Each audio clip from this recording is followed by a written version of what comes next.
மனைவிகளே, தப்பித் தவறி கூட இந்த 5 விஷயங்களை உங்கள் கணவரிடம் சொல்லாதீங்க. பிரச்சனை வருமாம். சாணக்கியர் நம்ம வாழ்க்கையோட தொடர்புடைய பல விஷயங்கள சொல்லியிருக்காரு. அவரு தன்னோட நெறிமுறைகள்ல இத பத்தி நெறைய எழுதியிருக்காரு. அவரு சொல்லக்கூடிய நெறிமுறைகள் நம்ம வாழ்க்கையில இலக்குகள் அடைய தூண்டுது. அதனாலேயே பல பேரு சாணக்கிய வழிய பின்பற்றிட்டு வராங்க. சாணக்கியர் தன்னோட வழிமுறையில குடும்ப வாழ்க்கை, உறவுகள், அப்புறம் மனித இயல்பு பத்தின விலைமதிப்பற்ற கொள்கைகள வழங்கியிருக்காரு. அப்படி கணவன், மனைவி மகிழ்ச்சியான வாழ்க்கை வாழ்றதுக்கு, மனைவி சில விஷயங்கள கணவர்கிட்ட சொல்லாம இருக்கிறது நல்லது அப்படின்னும் சொல்றாரு.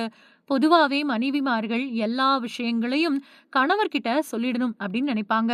ஆனா சாணக்கியரோட கூற்றுப்படி எந்த பெண்ணும் அவங்களுக்குள்ள ரகசியத்த கணவர்கிட்ட மறைச்சு வச்சிருக்க கூடாது அப்படின்னு கிடையாது.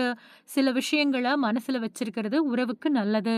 அதுலயும் குறிப்பா சில விஷயங்கள கட்டாயம் கணவர்கிட்ட சொல்லவே கூடாது அப்படின்னு சொல்றாரு. இது ஆண்களுக்குமே பொருந்தும் அப்படின்னும் அவரு சொல்றாரு.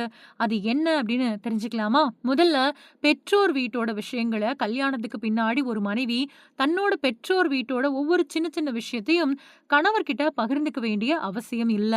இது உங்க கணவர அசௌகரியமா உணர வைக்கலாம். இல்லனா உங்க கூட ஒப்பிடுறது மாதிரி உணர வைக்கலாம்.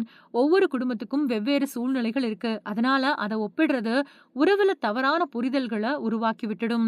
பல பெண்கள் அவங்களோட கணவர்கள மத்தவங்க கூட ஒப்பிடுறாங்க. அவர் இப்படித்தான், நீ ஏன் அப்படி இல்ல? அப்படிங்கிற வார்த்தைகள் வேடிக்கையா தோன்றினாலும் அது ஆண்களோட சுயமரியாதைய புண்படுத்துது. இந்த ஒப்பீடுகள் படிப்படியா அன்ப குறைச்சு தூரத்த அதிகரிச்சிரும். ஒரு மனைவி தன்னோட தனிப்பட்ட சேமிப்பு, நன்கொடைகள் இல்லனா குடும்ப செலவுகள முழுமையா விளக்க வேண்டிய அவசியம் இல்ல. சில விஷயங்கள நுட்பமா வச்சிருக்கிறது குடும்ப நிதியிலயும் சமநிலைய பராமரிக்கும்.